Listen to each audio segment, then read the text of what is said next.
Éternel Dieu fidèle et Dieu de toute grâce, nous te bénissons. Merci pour ta fidélité. Merci pour ton amour. Merci pour ta miséricorde. Merci pour ta bonté. Merci parce que ce soir encore tu es là. Merci pour toutes ces vies que tu veux libérer, que tu veux transformer. Merci pour toutes ces personnes qui sont liées, esclaves de la masturbation, mais que tu veux rendre libres par la puissance du Saint-Esprit. Seigneur, laisse que ce soir, que tous ceux qui sont connectés à ce programme et qui ont ce problème de la masturbation, Éternel, que ta grâce se manifeste et que ta puissance les libère, que toute chaîne tombe au nom de Jésus. Seigneur, je prie pour ces personnes qui sont esclaves de la masturbation. Ça fait 5 ans, ça fait 6 ans, ça fait, certains même, ça fait 10 ans. Ils n'arrivent pas à s'en sortir. Laisse qu'au travers de ce programme, que tu utilises ce programme pour transformer, pour libérer les vies au nom de Jésus. Seigneur, je prie pour certaines personnes qui se masturbent 1 fois la semaine, mais il y en a d'autres, c'est 2 fois, 3 fois, 4 fois par jour. Ils n'arrivent plus. Ils ne peuvent pas tenir. Ils sont devenus tellement esclaves. Je te prie, Seigneur, d'étendre ta main, de manifester ta grâce. Utilise ce programme pour libérer, pour transformer, corriger, restaurer. Au nom de Jésus, nous avons prié et nous disons Amen. Alors que Dieu vous bénisse. Merci d'être déjà là, nombreux. Merci de continuer à mettre les noms de vos amis dans les commentaires. N'oubliez pas de partager dans différents groupes afin de nous permettre d'atteindre plus de personnes. Vous avez la possibilité de nous envoyer vos questions sur WhatsApp. Alors, parler de la masturbation, c'est parler d'un sujet très actuel aujourd'hui. Parce que la masturbation est un fléau, un véritable fléau qui ravage plusieurs jeunes.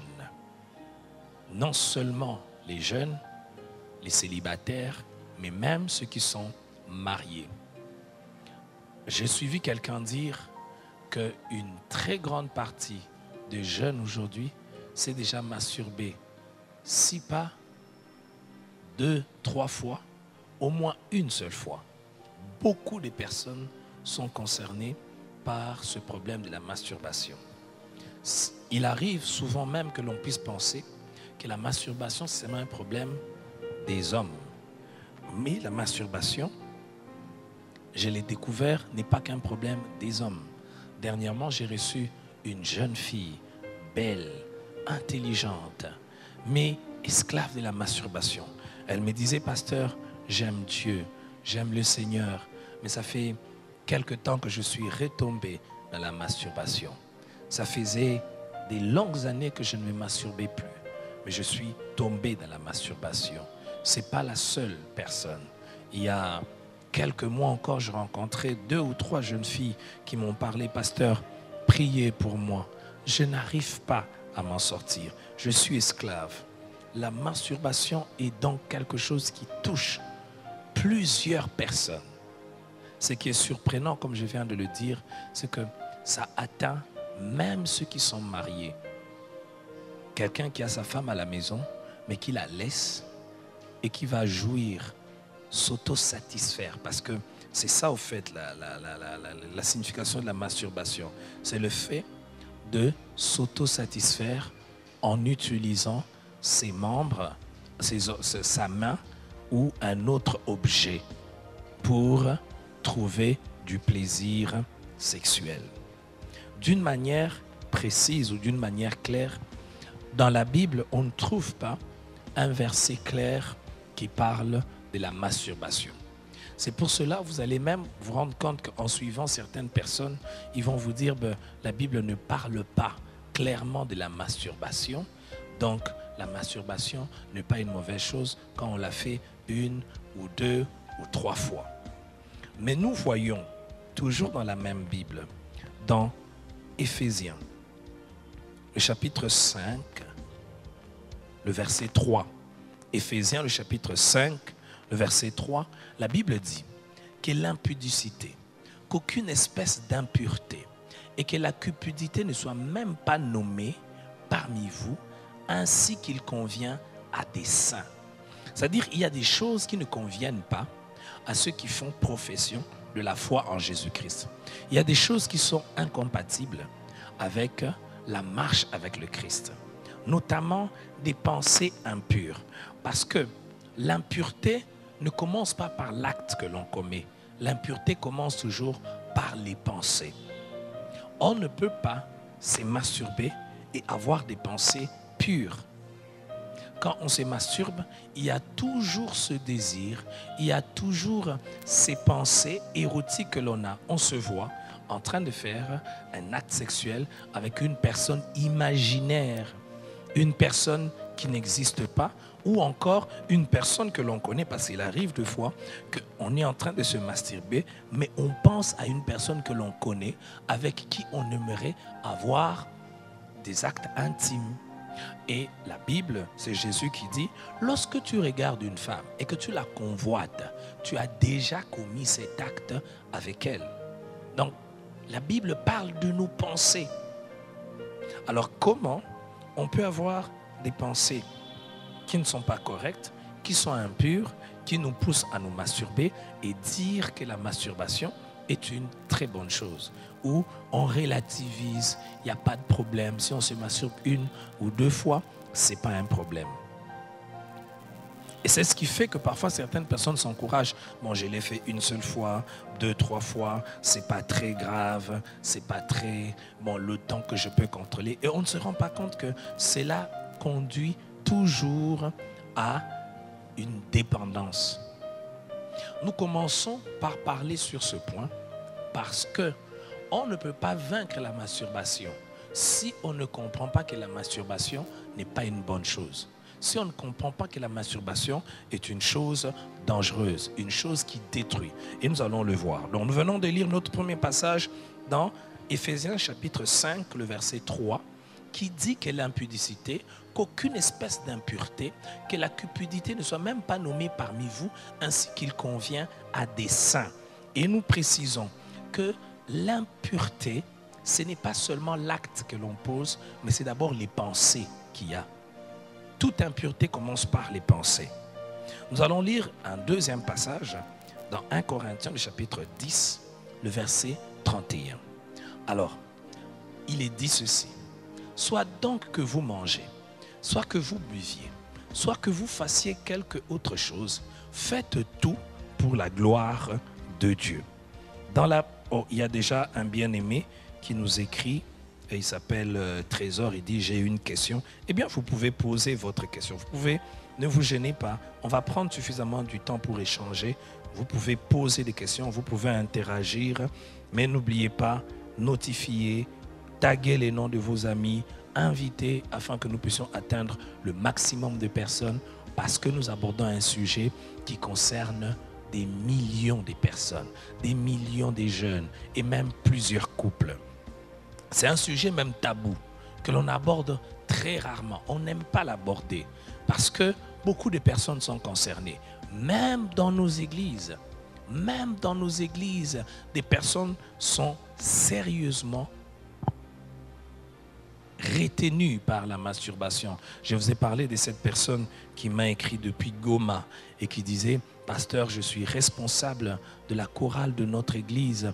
Mais j'ai ce problème, je me bats contre la masturbation, je n'arrive pas à m'en sortir, je suis devenu esclave de cela. Que dois-je faire alors que je dois conduire ?» Je me rappelle même un autre, c'était un prédicateur qui m'écrivait, qui est même venu me voir. « Pasteur, je me bats contre cette chose, j'aime le Seigneur. » Donc, aidez-nous à atteindre plus de personnes, n'arrêtez pas de partager. Et vous avez des questions, envoyez-nous vos questions sur WhatsApp, ou soit vous les posez directement et l'équipe des techniques va se rassurer que mon téléphone ne va pas se décharger. Ok. Le deuxième passage que nous avons lu, nous allons le relire, c'est 1 Corinthiens 10, le verset 31. Soit donc que vous mangez, soit que vous buviez, soit que vous fassiez quelque autre chose, faites tout pour la gloire de Dieu. Le but principal de la vie du croyant est de plaire à Dieu. Ça, c'est le but principal du croyant. Tout véritable croyant, il veut veut plaire à Dieu. Il veut promouvoir sa gloire. Ainsi, tout véritable chrétien, tout ce qu'il fait doit glorifier Dieu. Tout ce qu'il fait doit être en accord avec la pensée et la volonté de Dieu. Il ne doit pas faire quelque chose qui est en désaccord avec la pensée, qui est en désaccord avec la volonté de Dieu. Est-ce que la masturbation, oui, si c'est un power bank, vous pouvez me l'amener. Est-ce que la masturbation est dans la volonté de Dieu? Est-ce que la masturbation glorifie Dieu? Quand nous savons que la Bible précise que l'acte sexuel n'a pour cadre que le mariage. Et l'acte sexuel, c'est un moment de partage, pas un moment d'égoïsme. Parce qu'on doit tenir compte de l'autre, on doit penser à l'autre.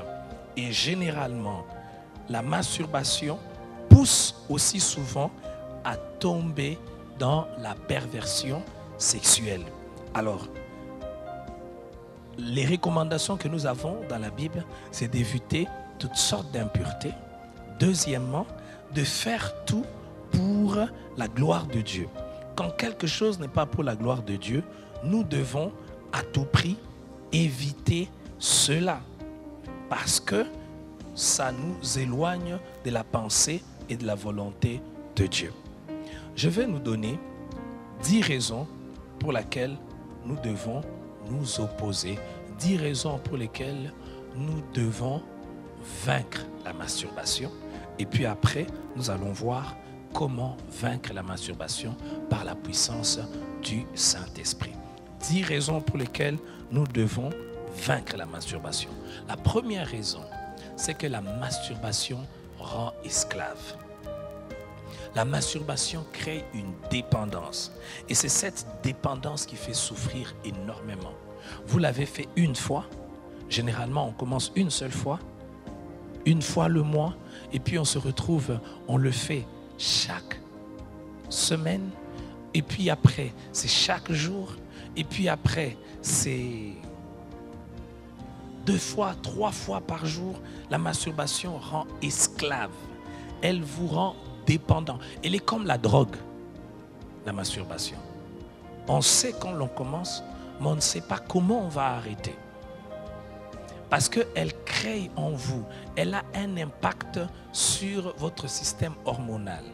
Et ça fait que vous devenez dépendant. Vous voulez encore plus, encore plus, encore plus. Et cette dépendance est très dangereuse. Donc la première raison, c'est que la masturbation rend esclave. La deuxième raison pour laquelle il faut à tout prix vaincre la masturbation, c'est que la masturbation a des conséquences sur notre manière de nous regarder nous-mêmes. La masturbation nous plonge dans la honte. Ceux qui se masturbent, ceux qui vivent dans la masturbation, connaissent toujours une certaine honte. Ils ont honte d'eux-mêmes, surtout quand ils ont pratiqué. Ils se sont masturbés. Quand quelqu'un le regarde, généralement, il ne supporte pas le regard de l'autre parce qu'il va se dire, peut-être qu'il connaît ce que je fais. La masturbation conduit à la honte. Et vous savez, cette honte fait que l'image que l'on a de soi est fauchée. On n'a plus une image correcte de soi-même. Vous savez, il y a des gens qui ne se regardent pas correctement parce qu'ils font quelque chose qu'ils estiment qu'ils ne devraient pas faire. Cette raison, elle est très importante. La masturbation, elle a des conséquences sur notre manière de nous regarder nous-mêmes. Elle nous plonge dans la honte. Et c'est important d'avoir une bonne image de soi. Vous savez, quand quelqu'un n'a pas une bonne image de soi, même ses performances scolaires, ses performances académiques baissent. Quand quelqu'un n'a pas une bonne image de soi, même dans le contact avec l'autre, il ne saura pas bâtir des bonnes relations. Parce qu'elle est une personne dominée, caractérisée par la honte. Quatrième conséquence, ou quatrième raison pour laquelle il faut à tout prix vaincre la masturbation, arrêter la masturbation, c'est que la masturbation conduit à des troubles sexuels. Je suis à la troisième La troisième raison, c'est que la masturbation conduit à des troubles sexuels. Il y a des personnes, tellement ils se sont masturbés, ils vont connaître ce problème de l'éjaculation précoce. Je suis médecin de formation et je vous explique ces choses parce que c'est important. Les personnes qui se masturbent d'une manière compulsive, ça veut dire sans retenue, des personnes qui sont devenues dépendantes, souffrent parfois de troubles sexuels. Ces troubles sexuels, ça peut être des éjaculations précoces, ça peut être le manque même d'éjaculation, parce que tout le liquide, ils le sortent, et quand ils se retrouvent en présence de leur partenaire, ils n'arrivent pas à éjaculer. Quatrième raison pour laquelle il faut vaincre à tout prix la masturbation, c'est que la masturbation, si vous avez des messages, vous pouvez nous envoyer. Merci pour ceux qui nous disent qu'ils sont déjà connectés. Ok. Sur WhatsApp, vous pouvez continuellement nous écrire, nous poser vos questions parce que nous aurons un moment d'échange et un moment de prière. La quatrième raison pour laquelle il faut à tout prix vaincre la masturbation, c'est qu'elle a des conséquences sur nos relations avec les autres, surtout sur nos relations avec les sexes opposés. Quand vous vous masturbez, vous n'aurez plus une image correcte de l'amour. Parce que la masturbation marche toujours avec l'égoïsme. On est égoïste, on cherche à s'auto-satisfaire. On ne vise que son intérêt. L'acte sexuel n'est pas un péché. L'acte sexuel vient de Dieu. C'est Dieu dans son amour, dans sa volonté, il a prévu que l'homme soit capable d'expérimenter l'intimité sexuelle avec la personne du sexe opposé. Et Dieu a défini le cadre dans lequel cela doit se faire, c'est-à-dire dans le mariage. Dieu aussi a prévu que ça doit être un acte d'expression d'amour, pas un acte pour utiliser les autres, pas un acte pour rabaisser l'autre. Ça doit être un acte de partage, un acte de communion. Mais celui qui se masturbe, il a une image faussée de l'amour. Parce que pour lui, l'amour, c'est utiliser l'autre. L'amour, c'est se servir de l'autre. L'amour, c'est se satisfaire. La cinquième raison pour laquelle il faut à tout prix vaincre la masturbation, combattre la masturbation, c'est que la masturbation étouffe notre vie spirituelle. On ne peut pas avoir eu des pensées impures et avoir une véritable vie spirituelle. Parce que la vie spirituelle, ce n'est pas comme certains pensent que la vie spirituelle, c'est aller sur une montagne. La vie spirituelle, c'est prier. La vie spirituelle, la véritable vie spirituelle, c'est ressembler à Jésus-Christ. Or, vivre comme Jésus-Christ, c'est être loin de tout ce qui est impur. Or, la masturbation marche généralement avec des pensées impures. La Bible nous dit, quand tu regardes l'autre et que dans ta tête, quand tu regardes une femme ou un homme et que tu le convoites, tu as déjà commis l'acte avec cette personne. La Bible nous interdit, même dans nos pensées, parce qu'il y a des personnes qui pensent que le péché, c'est seulement l'acte. Le péché, ce n'est pas seulement l'acte. Le péché, c'est aussi dans nos pensées. Et nous devons commencer à vaincre le péché déjà dans nos pensées. Nous devons ressembler à Jésus-Christ déjà dans nos pensées. C'est dans nos pensées que nous devons chercher à ressembler à Jésus-Christ. Or, la masturbation étouffe la vie spirituelle. C'est difficile, voire même impossible, d'avoir une vie spirituelle normale tout en se masturbant. Et c'est la cinquième raison pour laquelle il faut vaincre la masturbation. Elle étouffe la vie spirituelle.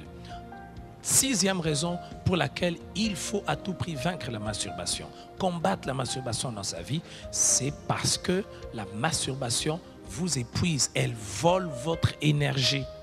Elle vous prend de l'énergie physique, elle vous prend de l'énergie intellectuelle, elle vous épuise. Il y a des personnes qui sont tout le temps fatiguées. Vous le voyez, ils sont tout le temps fatigués parce que c'est clair que l'acte sexuel, l'éjaculation, représente, quand on éjacule, c'est une énergie que l'on dépense. Une énergie importante que l'on dépense. Alors imaginez-vous quelqu'un qui se masturbe 5, 6, 7 fois. c'est combien d'énergie elle perd dans cet acte-là.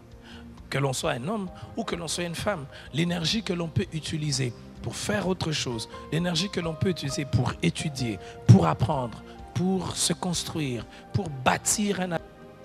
La vie de couple est souvent détruite par la masturbation. Ces personnes qui sont esclaves de la masturbation, il peut avoir une très belle femme, une formidable épouse, très belle, mais il va la laisser, il va entrer dans les toilettes, il va aller en cachette pour se masturber. J'ai entendu plusieurs histoires de personnes comme ça, qui sont mariées, mais qui laissent leur conjoint dans la chambre, mais qui vont dans les toilettes pour se masturber. Ça détruit la vie de couple. C'est pour cela, bien-aimé, si tu nous suis maintenant, tu es en train de nous suivre et que tu es souvent dans la masturbation, il faut faire attention. C'est maintenant qu'il faut résoudre ce problème. Parce qu'il y a des gens qui disent, non, quand je serai marié, quand je vais me marier, c'est quand je vais résoudre ce problème. C'est au fait un feu. C'est comme une drogue. Tu prends de la drogue, tu te dis, bon, je vais arrêter, je prends de la drogue pour noyer mes problèmes, je prends de la drogue. Et aujourd'hui, même ceux qui sont fiancés, j'aimerais insister pour les personnes qui sont fiancées, parce qu'il y a des personnes qui sont fiancées et via les réseaux sociaux, qu'est-ce qu'ils se font? Non, on fait l'acte sexuel à distance. Il y a beaucoup de personnes comme ça, qui sont fiancées, qui font des appels vidéo sur Internet, sur WhatsApp, ils s'appellent et ils font l'acte sexuel. Alors, chacun va donner des directives à l'autre. Voilà comment tu dois faire, prendre telle position. Mais c'est une porte ouverte à une pratique très dangereuse, une pratique qui risque de mettre en péril votre avenir, votre vie de couple. Parce qu'on va atteindre un niveau où, quand on fait l'acte sexuel avec son partenaire, on n'arrive pas. Et quand on fait l'acte sexuel seul, quand on veut se satisfaire, là, on jouit. Il y a beaucoup de personnes, beaucoup de couples qui ont ces problèmes. Parfois même ce problème d'impuissance sexuelle. Vous voyez, l'homme qui n'arrive pas à entrer en érection quand il est avec son épouse, mais quand il se retrouve seul, il peut se satisfaire. Et je vous assure que c'est un sujet tellement tabou que ça ronge et ça ronge et ça ronge et ça ronge. Il faut combattre la masturbation parce que la masturbation détruit la vie de couple. C'est la 8e raison. La 9e raison pour laquelle il faut à tout prix combattre la masturbation. Et cette raison, elle est très importante parce que la masturbation est une porte ouverte aux démons. La masturbation est une porte ouverte aux démons. Le démon ne peut pas posséder, ne peut pas entrer dans la vie d'une personne s'il n'y a pas une porte ouverte. Et d'une manière générale, il faut savoir l'immoralité sexuelle est souvent une très grande porte ouverte pour des possessions démoniaques. Plusieurs personnes ont été possédées par un acte sexuel, par une vie sexuelle désordonnée. Plusieurs personnes. Vous le voyez, elle vient à l'église, chaque fois qu'on prie, elle tombe. Chaque fois qu'on prie, elle manifeste de mauvais esprits. Il y a des personnes comme ça. Chaque fois qu'on prie pour cette personne, elle tombe, elle manifeste de mauvais esprits. Vous essayez de parler avec la personne, vous ne comprenez pas. Vous la voyez tout le temps à la chorale, vous la voyez tout le temps. Elle est même prédicatrice. Ou il est même prédicateur. Son problème, c'est quoi? Son problème, c'est l'acte sexuel. Nous allons voir à présent comment vaincre la masturbation. J'aime cette partie. Cette partie, elle est très importante. Parce que c'est souvent là qu'il y a plusieurs échecs. C'est souvent là qu'il y a plusieurs difficultés. Nous allons lire dans Actes des Apôtres. Actes des Apôtres, nous lisons le chapitre 1er. Et nous allons lire le verset 8. Il est dit ceci: mais vous recevrez une puissance, le Saint-Esprit survenant sur vous, et vous serez mes témoins à Jérusalem, dans toute la Judée, dans la Samarie et jusqu'aux extrémités de la terre. Vous recevrez une puissance. Le terme puissance qui est utilisé ici en grec, c'est dunamis, qui désigne bien plus que la force ou la capacité. Ce mot signifie une puissance en action. Pour vaincre la masturbation, il faut une puissance. C'est d'ailleurs la raison pour laquelle vous verrez des personnes qui se battent, qui font des efforts pendant des mois, pendant des années, ils n'arrivent pas. Parce que ça crée tellement des liens de dépendance, ça crée tellement une dépendance que chaque fois on a envie de se masturber. On a envie de se masturber que ce n'est pas facile d'arrêter. Ça devient difficile, ça devient comme une corvée. Je connais des personnes qui vont dire, pasteur, j'ai fait un effort, ça fait 2 semaines que je ne me suis pas masturbé, mais je retombe encore. Ça fait 1 mois que je ne me suis pas masturbé, mais je retombe encore. Ça fait 3 semaines, mais je retombe encore. Parce qu'il faut une puissance. Et la Bible nous montre que la véritable puissance, ce n'est pas seulement la puissance de la discipline personnelle. C'est vrai que nous allons voir après que la discipline personnelle est importante. Nous allons voir que la discipline personnelle a sa place. Mais il faut de la puissance pour que notre discipline personnelle produise des résultats. Et cette discipline, cette puissance, c'est celle qui vient du Saint-Esprit. Je suis convaincu que sans la puissance du Saint-Esprit, c'est vraiment difficile de vaincre ou d'arrêter la masturbation.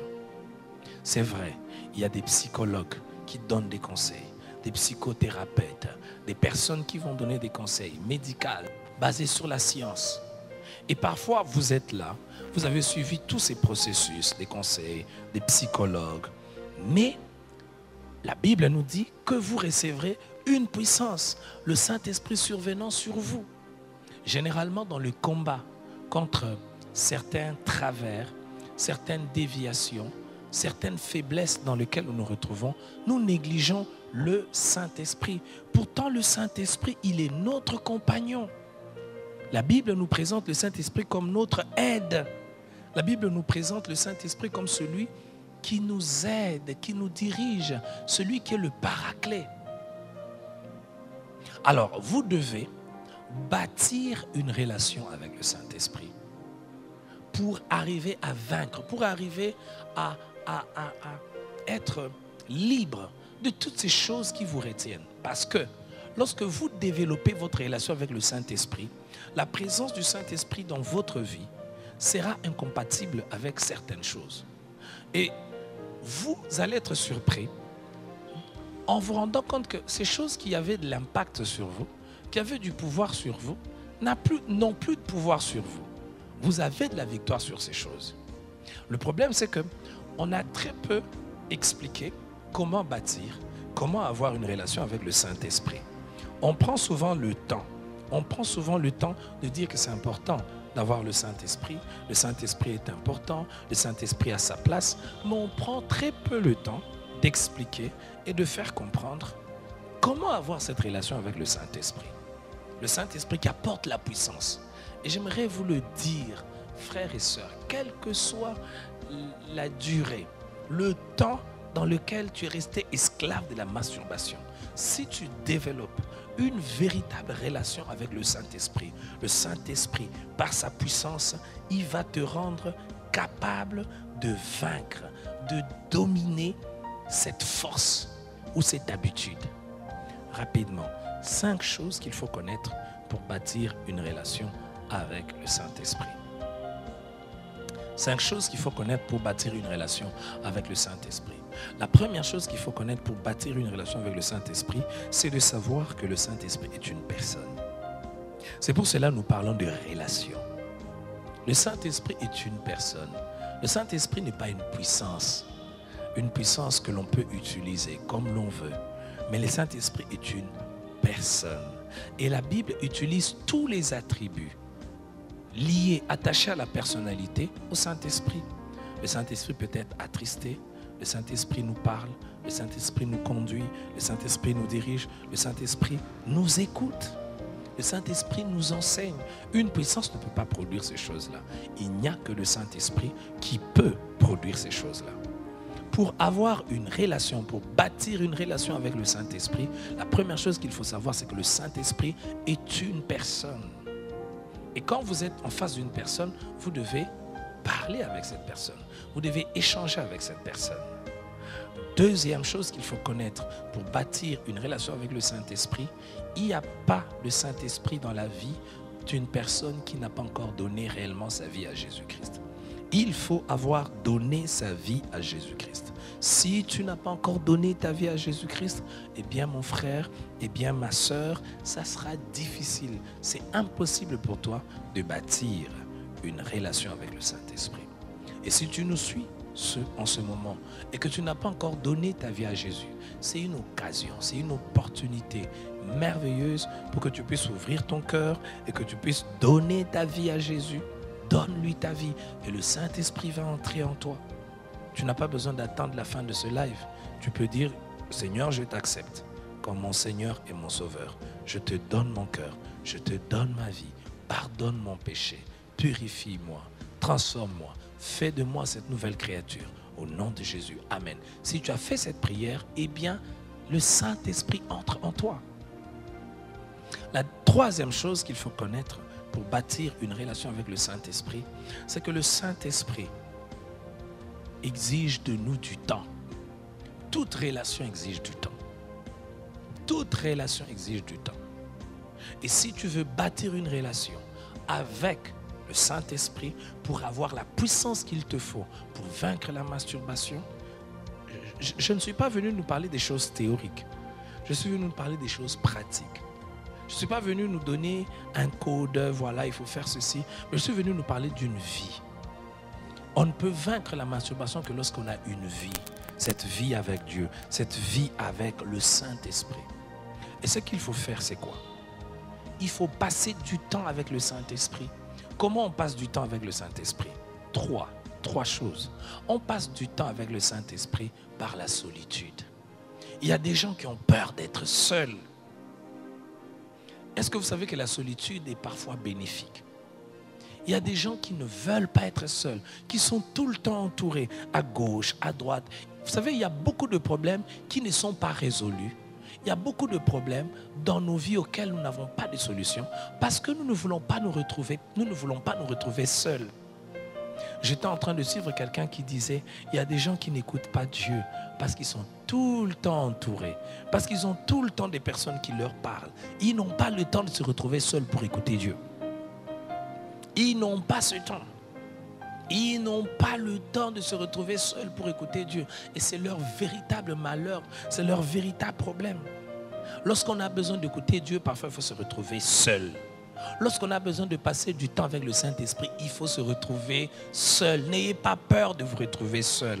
De passer une journée seul dans une chambre, en train de prier, en train de parler à Dieu. Si même les mots de la prière, vous n'avez pas des mots, vous n'avez pas des paroles à dire dans la prière, mettez une musique, fermez la porte, pensez à Dieu, exposez votre cœur à Dieu et vous verrez que votre relation avec le Saint-Esprit va s'affermir.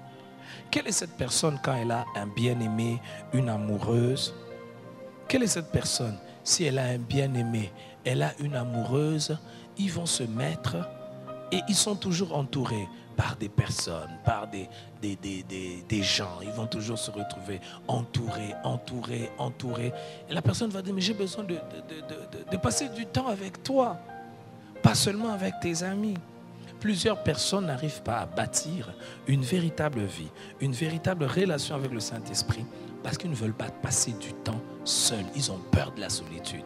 La solitude les effraie. Deuxième chose, par rapport au temps ou à ces moments avec le Saint-Esprit, c'est par la Bible. La Bible vient du Saint-Esprit. Si vous voulez bâtir une relation avec le Saint-Esprit, lisez la Bible. Lisez la Bible. Je me rappelle que ce conseil, je l'ai donné à une personne qui est venue me voir et qui se battait contre la masturbation. Je lui ai dit, ta problème, ce n'est pas rester focalisé sur la masturbation. Ton véritable problème, c'est ta relation avec Dieu. Focalise-toi sur ta relation avec Dieu. C'est dans ta relation avec Dieu que tu reçois la puissance. C'est dans ta relation avec Dieu que tu reçois la force. C'est dans ta relation avec Dieu que tu comprends qu'il y a des choses que tu ne peux pas faire. C'est dans ta relation avec Dieu que Dieu crée dans ton cœur les dégoûts de certaines choses. Dieu fait que certaines choses vont perdre de l'emprise sur ton cœur. Vous voulez passer du temps avec le Saint-Esprit et le courage de rester seul. Deuxièmement, ayez le courage de lire la Bible, de faire de la lecture de la Bible une activité quotidienne. Une activité quotidienne. Faites de la lecture de la Bible une activité quotidienne. Troisième chose, priez. Priez, priez. Et si vous êtes baptisé dans le Saint-Esprit, je vous encourage. Prenez le temps. Ayez l'habitude de prier souvent en langue. Priez en langue. Prenez l'habitude de prier en langue. C'est une chose très importante que de prendre le temps de prier souvent en langue. C'est très important. Passez du temps à prier en langue. Mais si vous n'êtes pas baptisé dans le Saint-Esprit, priez quand même. Passez du temps avec Dieu. Là, nous sommes à la 40e chose. À la 3e chose. Pour faire quoi? Pour bâtir une relation avec le Saint-Esprit, il faut passer du temps avec le Saint-Esprit. Si vous ne passez pas du temps avec le Saint-Esprit, eh bien vous serez dans des techniques, des méthodes. Voilà, je vais faire ceci, je vais faire cela, je vais faire ceci, je vais faire ceci. Et puis, voilà, vous allez faire une semaine, vous retombez. Un mois, et puis vous retombez. La 4e chose qu'il faut faire pour bâtir une relation avec le Saint-Esprit, n'attristez pas le Saint-Esprit. N'amenez pas dans votre vie des choses qui vont indisposer le Saint-Esprit. Mes frères, le Saint-Esprit est une personne. Comme avec un ami. Vous pouvez avoir un ami, mais qui est indisposé par certaines choses. Vous savez, vous pouvez avoir des amis, vous vous retrouvez, vous parlez, et puis certaines conversations l'indisposent, il part. Ça vous est déjà arrivé de vous retrouver en face des amis, les genres de conversations qu'ils ont vous indisposent. Ça fait que vous partez. Cela est aussi vrai par rapport au Saint-Esprit. Frère, c'est le Saint-Esprit qui est capable de te donner la victoire, la puissance qu'il faut. Il est dit, mais vous recevrez une puissance, le Saint-Esprit survenant sur vous. Et cette puissance, elle est réelle. Ce n'est pas une puissance religieuse, ce n'est pas une terminologie, ce n'est pas un vocabulaire religieux, c'est une réalité. Le Saint-Esprit est une réalité. Lorsque vous avez le Saint-Esprit, vous avez sa puissance. Et par sa puissance, vous pouvez vaincre n'importe quelle addiction, n'importe quelle chose qui vous rend esclave, qui vous maintient dans la dépendance. Et ce que vous devez faire, c'est de ne pas attrister le Saint-Esprit. N'introduisez pas dans vos vies des choses qui sont incompatibles avec le Saint-Esprit, notamment la pornographie. Mon frère, tu veux vaincre la masturbation, tu dois arrêter la masturbation. Tu dois arrêter la pornographie. Ceux qui suivent la pornographie finissent toujours, généralement, par se masturber. Il y a quelque temps, je parlais avec une personne qui me disait, mais pasteur, je prie, mais je n'arrive pas. J'ai dit, mais quelles images il y a dans ton téléphone? Quelles images? Comment tu peux vouloir arrêter quelque chose, mais tu continues à entretenir ce qui alimente ou ce qui pousse à faire cette chose-là? Tu ne peux pas arrêter la masturbation en étant dans la pornographie. Ce n'est pas possible. La pornographie est une mauvaise chose. La pornographie, elle est d'ailleurs démoniaque, elle est satanique, elle est destructrice. Destructrice. Elle n'apporte rien de bon. Et la masturbation indispose, la pornographie indispose le Saint-Esprit. Tu veux bâtir une relation avec le Saint-Esprit qui peut te rendre capable de vaincre toute force qui te maintiennent dans l'addiction de la masturbation, eh bien, arrête la pornographie.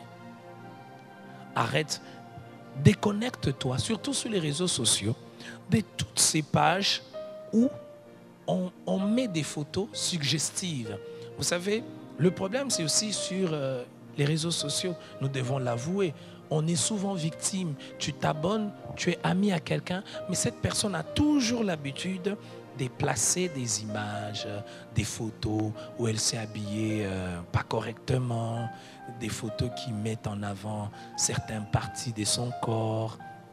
Quand tu remarques qu'il y a une personne qui met ce genre de photos, eh bien tu dois faire quoi? tu dois te déconnecter. Te déconnecter de toutes les pages qui peuvent t'exposer à des images qui ne sont pas très bonnes. Parce que quand tu vois en permanence ces images-là, cela détruit ta relation avec Dieu, cela détruit ta relation avec le Saint-Esprit et tu deviens par conséquent faible, incapable d'avoir la victoire. Mais je crois au nom de Jésus que ce soir, tu reçois du Saint-Esprit la puissance de vaincre les forces de la masturbation. Au nom de Jésus. Au nom de Jésus. Je crois et je prie pour que toute personne qui est connectée à ce moment, à cette école de sagesse, reçoive de Dieu la force, la puissance et la capacité de sortir des forteresses au nom de Jésus-Christ. Donc, la quatrième chose, il ne faut pas attrister le Saint-Esprit. Si vous attristez le Saint-Esprit, eh bien, il ne peut pas se manifester efficacement dans votre vie. Il ne peut pas se manifester puissamment dans votre vie. C'est impossible, ce n'est pas possible. Alors évitez tout ce qui attriste le Saint-Esprit. Si vous avez une relation qui commence à conduire vers des choses qui ne sont pas très bonnes, une relation qui commence à conduire vers des pratiques qui ne sont pas très bonnes, vous devez réunir le courage d'arrêter cette relation. Et ça, c'est très important. Il y a des personnes qui ont honte ou qui ont mal d'arrêter une relation, alors que cette relation devient dangereuse pour leur relation avec le Saint-Esprit. Cette relation devient dangereuse pour leur relation avec Dieu. Mon frère, tout ce qui est dangereux pour ta relation avec Dieu, tu dois l'arrêter. Parce qu'il n'y a rien de plus important sur cette terre que ta relation avec Dieu. C'est par ta relation avec Dieu que tu reçois la capacité de tout vaincre. Celui qui est avec Dieu peut avoir la victoire sur tout. Mais celui qui est sans Dieu sera toujours et continuellement vaincu. Et ça, c'est une chose importante. La cinquième chose pour bâtir une relation avec le Saint-Esprit, c'est de passer du temps, de passer le plus de temps de sa vie avec des personnes qui ont aussi une relation avec le Saint-Esprit. Vous savez, la nature des conversations que nous avons à longueur de journée influence ce que devient notre vie. Si vous passez toute votre vie, tout le temps de votre vie, autour des personnes qui n'ont aucune relation avec le Saint-Esprit, aucune communion avec le Saint-Esprit, eh bien vous aurez des problèmes. Parce qu'ils vont influencer vos pensées. Ils vont influencer votre manière de vivre, votre manière de réfléchir. Mais quand vous passez du temps avec des personnes qui ont une relation avec le Saint-Esprit, eh bien, cela sauve votre cœur, cela sauve votre vie, parce que cela sauve vos pensées, cela vous préserve du piège des pensées impures. Il y a des personnes, je connais quelqu'un, une personne qui est tombée dans la masturbation à cause de son ami, un jeune garçon qui me dit, qui est venu me voir, me dit, pasteur, c'est avec un ami, un garçon, deux garçons, tout ce qu'il faisait, c'était se masturber mutuellement. Vous imaginez. C'est pour cela c'est très important, très, très important de chercher à avoir des amis qui ont une relation avec le Saint-Esprit. Alors, lorsque vous avez bâti une relation avec le Saint-Esprit, qu'est-ce qui arrive? Le Saint-Esprit va vous conduire à obéir à Dieu. Obéir à Dieu. Non seulement qu'il vous conduit à obéir à Dieu, le Saint-Esprit vous donne la force pour obéir à Dieu. Lorsque vous recevez cette force pour obéir à Dieu, ça étouffe la puissance de la masturbation dans votre vie. Vous avez besoin du Saint-Esprit. Le Saint-Esprit vous donne la force d'obéir à Dieu. Le Saint-Esprit, il vous amène à vous affectionner aux choses d'en haut. Ça va faire que tout ce qui peut alimenter ce désir de la masturbation, au fait, vous n'êtes plus dans ces rayons-là. Vous n'êtes plus influencé. Vous ne regardez plus des films impurs sur Facebook, sur les réseaux sociaux. Vous ne regardez plus des photos suggestives. Vous allez éviter. Ça va faire que la puissance, c'est comme une rivière. On a coupé tous les affluents. Ça veut dire que la rivière va sécher parce qu'il n'y a plus d'affluents. Ça, c'est ce que le Saint-Esprit fait. Et ça, on ne va pas vous parler par les psychologues, on ne va pas vous parler par certains thérapeutes, parce que beaucoup de personnes ne connaissent pas le Saint-Esprit. J'aimerais m'arrêter là